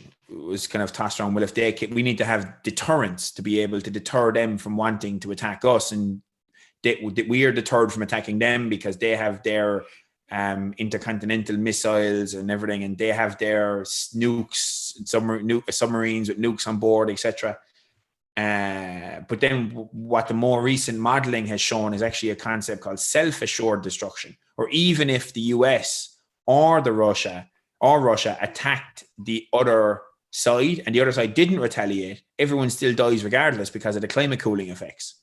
So it's self-assured destruction is actually the most accurate way of viewing nuclear conflict now. And like the scorpion and the frog fable. Yeah. Exactly what it's like. It's in my nature. He just does it and they all fucking die. So So this is the period that we're in. And this is But you know what's interesting there, Ciaran? Ciaran, as you're pulling up that book, do you know what's interesting when you talk about that, the mutual assured? Oh, he's got a nuke, so I get a nuke. Isn't that very similar to the gun debate in America these days? Do you want an interesting contrast to the gun debate? Would the government, all the guns were taken away from people in Australia in the 80s or the 90s? There was an amnesty. People handed them in, but more or less, more or less people, 99%. But would the government be so comfortable to send the army out to check if you were home if they thought everyone was armed? So this is the wonder, like, how much of this shit in Australia. So, like in America, can you imagine can you imagine any of the southern states where most that the American government are going to go, we're going to send the army around to knock on your door to make sure you're home? Look, I said the same thing last week. I'm not a fucking hoe. It's funny erased. I said the same thing last week. I said if that was helicopters, because you had helicopters flying around Sydney. So if anybody that's listening internationally, just know we had the army going around with the cops checking on people that were at home during this extended lockdown in New South Wales, Sydney, which has been going on for months now. And helicopters flying around telling people to go home. I was saying if that was in America, they'd be fucking shot out of the sky. They'd be just shot out of the sky. Someone would start shooting at them. There's enough fucking... Someone definitely, Listen, Americans, you're brilliant, but there's enough fucking mental cases of you guys over there that one of you would go out and just shoot that fucking thing out of the sky. You would go crazy. So I agree with you, Ciaran. I agree. But you know what it is? I spoke to my wife about this on the weekend. She's Australian. And she made a very interesting point. She said that Australians here are just too trusting. Because we started off with the whole thing, just 2 weeks of suppress the curve, get the R number down under 1 and we'll be fine. That's been going on for a year and a half, and there's more and more control coming in across the country. But what's interesting is she said people here are too trusting. And if you think about it actually deeply, she's right, because when we're having this conversation, there's never been a war really on this soil. Like we've had some Japanese attacks during World War II here. And I've got some pictures because I've seen some of the aircraft that are still here from it. But really, there's never been a civil war of independence. There's no warfare really here. We never had, mass shootings like in America. There's never been. This is like a this is a fucking paradise, man. This is awesome. Like, I love this country. It's so cool. And that's what worries me so much about what's happening at the moment, because There's people a complacency, a kind of a naivety. Exactly. People are just walking off the cliff like lemons here and going, oh yeah, the government will save me. The government, whoa, the government will save me. Whoa, the government will save me. And it's this blind faith in the government and this kind of thing that the government's got their best interests. Well, you know, I don't want to be an extremist in terms of thinking about the government's out to get you, because I'm not like that. I'm not being a conspiracy theorist, but I'm just like, man, there's just kind of, it's this kind of like a toddler. Oh, daddy, save me. Daddy, look after me. You know, whereas some of the premiers here of the states or the governors have been called daddies. And I think that sort of thinking in the context of what we're talking about is really interesting, because that was the precursors to World War II in a different way, where people got pissed off. It's nearly like the opposite. Like, we could fling very opposite very quickly in this country, where people will just have a gutful of this and then just swing wildly the other way and maybe fucking get guns and start shooting politicians. Like, we could go anywhere from this, because people now are starting to get really, really pissed off. The people who are pro lockdowns and pro are all starting to swing wildly the other way and getting really annoyed. And I think it's a real interesting contrast. What would really help to build some perspective for the people of Australia is if the Chinese Communist Party started getting aggressive. Because think about it, you look at the resources that are in Australia in terms of minerals and fossil fuels. Like, that's very Especially useful here. to the Chinese Communist Party. Especially here in Western Australia. Yeah, and Australia isn't a nuclear armed country. Australia isn't it's a small population, doesn't have a military force. Like, it has obviously specialized units, but it doesn't have a military force like that anything approximates a US or like the British Army or anything in terms of like, so like when you see that, it's like, if China start going on a bit of a tour, like let they have a go off Taiwan and then they're already annexing, like, it's not difficult to see that there's stuff in Australia that would be very useful to the Chinese Communist Party. And I think with that bit of fear may very well provide some perspective if there was to be some aggression at some point. Well, again, it's interesting. It's interesting. I'm specifically referring to the Chinese Communist Party, to be very clear, and not the people of China. It's the dictatorship that I'm worried about, not the people. I think that's an interesting point. And there's been some issues about that over the last few years. We have a party here called One Nation, which is a very far right, really, party with a few crazy people in it. Right. And they've been on that bandwagon at the last federal election talking about that, because we have mining companies. So here in Western Australia, where I live, we cover approximately 1/3 of the Australian continent. We are 9 times the size of Texas. It takes about, I don't know, a good 4 to 4.5 hours to fly the length of the state. So, like, you know, it's a massive country. Like, my wife went away last week for work, and she flew 2 hours in the morning, worked all day, stayed overnight, worked the next day, and flew 2 hours back, which will get you probably like from Dublin to Spain, you know, to Barcelona or Valencia. But anyway, you know, it's a massive country, a massive state with oil and gas, mining, iron ore, nickel, all these commodities, right? And a number of these companies have got Chinese investment.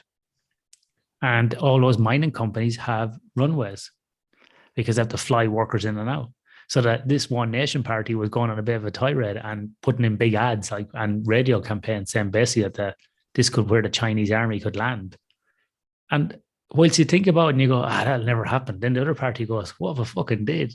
Because from China, if they had Taiwan, or they have, you know, basically they control Hong Kong, if they start getting into the Philippines, there'd be like it's a hop, skip, and a jump to the north part of Western Australia. Like, we're about maybe, I don't know, from the tip of Western Australia at the very top, an hour and a half to Bali, to Indonesia, maybe less. So, you know, parts of Australia are closer to like the Philippines than they are to Sydney. You know, we're so close. Like, you know, at one part you can like basically row over to Papua New Guinea. You know, it's not that much of a difference. You know, it's pretty close. So I think you're right. I think like if that stuff started happening on our shores, people here would absolutely fucking shit themselves. And they had a bit of this in World War II up at Townsville, Cairns, Darwin, Broome, all those kind of northern parts of Australia were all within range of the Japanese army. And you know, they actually happened. Actually, I'll just share these pictures with you. But like a unifying nemesis helps to kind of get people together, like, and you can see that in like the likes of a Taiwan or South Korea, for example, did very well in managing the pandemic for ages. And I don't think it's a coincidence that there are groups of people that have a kind of a mortal enemy at their border, you know? You see these, Ciaran? Yeah. Like are they like shot down Japanese planes? Yeah, in Broome, you know, and they're like, you know, when it's low tide, you can go out there, you can like kind of walk out and go on these hovercraft type of things. But you can walk out basically and see these planes that were shot down, you know, during World War II. So they're still there. But something that springs to mind for me, given Australia, you mentioned there the conditions that led to the Second World War. Like, something like example of that led to the Second World War, with the likes of kind of this desire to give yourself to the state and overly trust the state, etc. You know, with the likes of Germany obviously being the archetypal example, is what a lot of people don't realize. And I got really interested in it for a while, was the reality of the Weimar Republic. So like after the First World War, the Weimar Constitution is brought in 1919, and that constitution like gave women the vote immediately.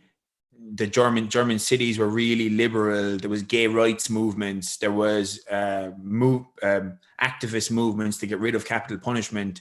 Gay people and Jews from all over Europe flooded to major German cities, especially Berlin, during the 1920s. It was a really liberal, really one of the most progressive, if not the most progressive kind of cities, set of, especially Berlin in Europe at the time. Like Jews and gay people flocked there during the 1920s.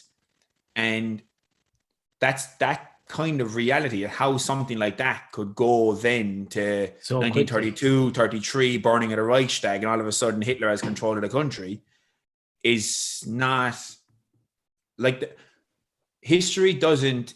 There's a beautiful line I come across before multiple places. It's along the lines of, I think Mark Twain or something, that history doesn't repeat, but it can rhyme. And the fact that really good times that have seemed to be really progressive and really open have reverted to not being so, and have led to something like these catastrophes in Nazi Germany. It's not, the swing. It's like the fact that there's this real kind of historical naivety, and there's a lack of recognition that history isn't linear, that there are setbacks, there are things happen out of the blue, freak accidents happen. Archduke Ferdinand's car breaks down and the assassin is sitting in a coffee shop. That's fucking crazy, that story. My wife and I went on I knew that, like, and then last year I was telling my wife, we went on a rabbit hole of watching World War I documentaries, and she was like, this is bananas. I can't believe all this happened because the car broke down and the guy just went, oh fuck, there he is, bang. Yeah, and your man was inside in a coffee shop. Failed assassination. It's crazy. Yeah, the car breaks down, kicks off a month later, World War I's happening. So like, it's fucking bananas. Yeah. So like, this is why there's so much resistance to kind of state authoritarianism, because, and especially around like free speech restrictions, is because human nature is human nature. People don't change, only culture changes. And what becomes really important then, as soon as you recognize that humans are humans, regardless of when you look at them or where you look at us, we all have the capacity for all the best and all the worst at the same time. It's yin and yang. So then what becomes really important is our capacity to error correct. And what allows us to correct errors are like things like rule of law, democracy, free speech, science, the scientific method. That these are the things that are the most important components of a society, because they're what allow us to get underneath ideologies, to correct errors before things go too far, etc. So then it's easy to see when you have some historical perspective at why it's kind of worrying to see how easily freedoms are given up just because people are worried about safety, and regardless of how bad this pandemic was, this idea of just giving over, well, maybe that's a naive thing for me to say, because of course there are things like the H1N1 modified bird flu that could kill 60% of people who get it. But even then, it's like, it's still hard to see how it's a good idea to so willingly give up, just want to be daddied and want to be minded and want to give up freedoms because, we're going to be safe, and this nanny state's going to take care of us, and everything's going to be fine if we just give over all our freedoms. This kind of mentality has such a lack of awareness for what happens when our error-correcting social technologies are lost. Which our ability, that's what a protest is. That's what free speech is, freedom of expression and scientific method, and these things that are getting eroded from various forms at the moment. That's what's worrying at the moment. It's not any specific ideology as such. It's the fact that we need to maintain the things that allow us to correct errors before shit gets too bad. Yeah. But I think, Ciaran, we have a society that's basically what I call a Saturday Sunday society. And the Saturday Sunday society is like, oh, it's fucking Saturday. Let's go out and get pissed. This is a great time. Get me more drink. More drinks, more drugs. Great time. And then Sunday, oh, fuck, I'm dying. I'm never drinking again. I hate the drink. This week, I'm not going to do that. I'm going to be great. I'm just going to get healthy. And you get healthy on Monday, Tuesday, Wednesday. Then Thursday, you have a couple after work. Then Friday, have a few more. And then Saturday night, it's more drink, more drugs, more drink, more drugs. And then Sunday, you're back doing it again. That's what we're like. We're like a 21-year-old. That's what I did when I was 21. I was a fucking idiot and kept doing it over and over again. And that's what I feel like society is. We keep doing these things over and over and over again, and we don't learn from it. And people seem to just go, yeah, but that was different. That was a war. This is a coronavirus. This is different. That was AIDS, or that was this, or that was this. Like, I was talking to somebody during the week, and we're having this kind of, and it was a good rational discussion, and it was great, and I really enjoyed it because it was actually people who were educated in science, and it wasn't getting heated. It was just discussing the facts and different alternatives. And we were talking about coronavirus. I brought up the fact of like HIV/AIDS sort of 25 years ago, and how we were told at school not to sit on the toilet, Ciaran, when we were like 11, 12, 13, because you might get AIDS off a toilet seat. Now, you would listen to that today, most people, and laugh into my face about that, especially younger people. That's fucking ridiculous. I'm going, yeah. So what are we going to look back about coronavirus and go, that was ridiculous? We have this idea that we just know everything instantly, and we don't. If you look back at science, but it's totally antithetical to the spirit of science. Is to adopt that kind of attitude is antithetical to the spirit of science. This is what I keep hearing, though, Ciaran. I see it on message groups, Facebook, LinkedIn. The statement that people resoundingly keep repeating: the science is settled. No, it's not. That statement, if you're saying that statement, it is not settled. But if anyone who's saying that statement doesn't even know what science is, exactly, they don't even know, because the science. There isn't such thing. That statement is an inherent, what do they call it? Oxymoron. Yeah. Is that 100%. What they call it? Yeah. So like oxymoron. And then, people say, that saying, I think, therefore I am, our philosophy. Yeah. Well, I've got a new one, Ciaran, and it's going to be on a t-shirt. I think, therefore I'm wrong. Because we're always wrong. We're always learning. This idea that things are settled and this is it. If you look back to scientific thinking 50 years ago, you would laugh on it.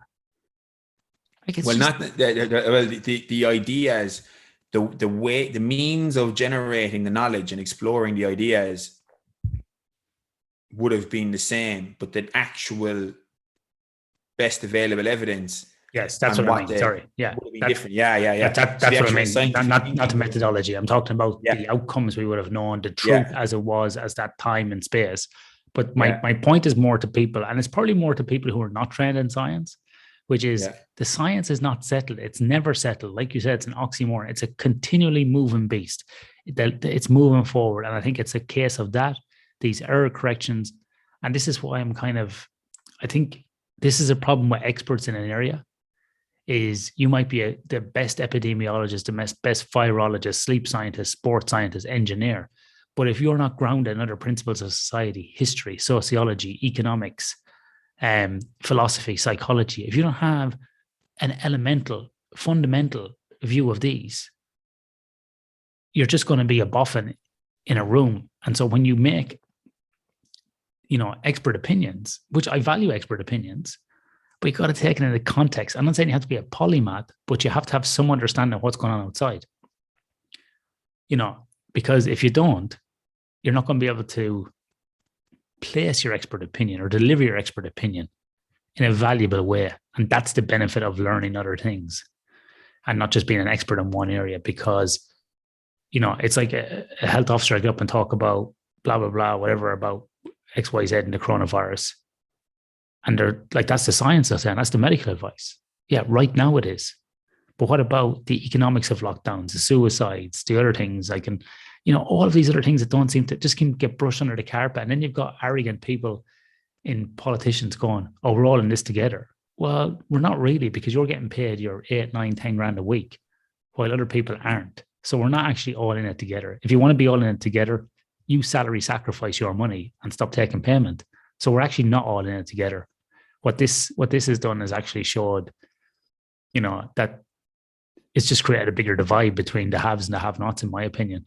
And I've just fallen on the right side at the moment. And I'll be completely honest about it, because, from virtue of where I live, my education I've attained over the last 20 years, my business was able to adapt in some way, even though I lost, employees lost work, which I can't replace.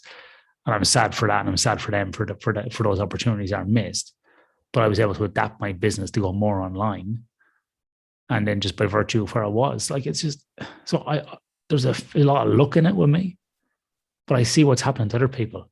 Yeah. And I see the acceleration between the haves and the have-nots, or the students who I work with who are stuck here, or students who are stuck in other countries, can't get their PhDs done. I know it's a very privileged position to take and a very privileged example, but then there's other people I know who generally rely on 20 hours casual work a week, not getting that. Yeah, but I can give you an example, even in terms of iatrogenic consequences. So like iatrogenic being unintended negative consequences of things like lockdowns and the restrictions, or things like key developmental milestones in children being missed, and kids that are raised in underprivileged areas, that the fact that they weren't able to be in school and they were already in living circumstances, maybe very well, where they have parents or who are addicts, or who are scrambling or are trying really hard, but are scraping together, trying to whatever bits of work that they can to try and get by, and aren't able to, but can't afford childminders to the same extent, or access to resources, etc., whatever. But it's particularly the people who already had the least, or were in the most unlucky circumstances, just got worse. Mm-hmm. And an example would be, like, I know a teacher who had kids in her class who didn't know that she had a nose, that she had a mouth because of the masks. So when they saw a video of her without the mask on, they didn't believe it was her, because no, my teacher doesn't have a mouth. So like this is a 5-year-old kid, like, yeah, that's crazy.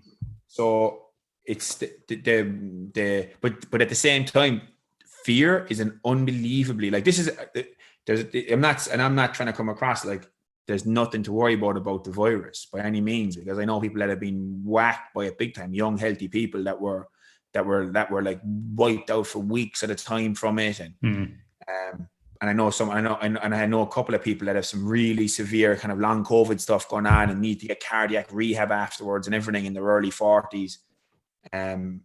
But at the same time, if I'm to put myself in a politician's shoe, who there's a lot who's just interested in being a clambering monkey, just trying to get power and maintain control over people, like, fear is a really useful tool. It's really useful. Yeah. Like we've talked about terror management theory. When people are legitimately afraid of their lives, they dig their heels in on their cultural worldview, and it becomes a really useful way of manipulating people and kind of getting people to already dig in on the worldview that they already have. So it can be a way of solidifying support and on acquiring attention and on, shutting down dissent, etc. It can be really, this is for me to be really cynical about it. that I wonder how much of all over the world, not just here or anywhere else, but anywhere else, how much of the heavy-handed decisions around things like prolonged lockdowns, etc. Because Ireland had some of the longest lockdowns in the world, I think. And how much of that was guided by a combination of siloed expertise that weren't interacting with each other, like a hyper focus on optimizing for the virus without looking at other things like you'd mentioned, like suicide, depression, alcohol abuse, child sex abuse at home, domestic violence abuse at home because people are locked at home. These kind of things that are key developmental milestones missed in kids, etc. And how much of that stuff was neglected, businesses shutting down and not being able to reopen just in order to optimize for one particular component of it. So anyway, I could go on about this and all day. But I was going to say we might have to call an end to this section of the podcast in Hiroshima, but I think it's whilst we strayed, it's good to stray, but there's what we're talking about there before we leave it today is the precursors to World War II and what led to it. So we've kind of jumped back and forth a little bit there, which is good, but we're trying to draw it back to what's happening today. We're not saying we're on the precipice of a World War III, but just trying to kind of draw the string there between, these events that happen and how things in the world go back and forth. So in the next episode, we'll come back on. And I think, Ciaran, in the next episode, we'd like to talk a bit more about your essay and a bit more about some of the, the state of nuclear power, so to speak, in terms of weaponry and what's occurring. And then we'll wrap up with what happened after the bombs dropped and what went on from there. I have a quote that I could finish up with from the precipice here, from Beautiful. the essay, actually, that might be... Hit me with your best shot, fire away. This is from this book here, The Precipice, Existential Risk and the Future of Humanity by Toby Ord. Phenomenal book. And the quote goes like this. With the detonation of the first atomic bomb, a new age of humanity began. At that moment, our rapidly accelerating technological power finally reached a threshold where we might be able to destroy ourselves.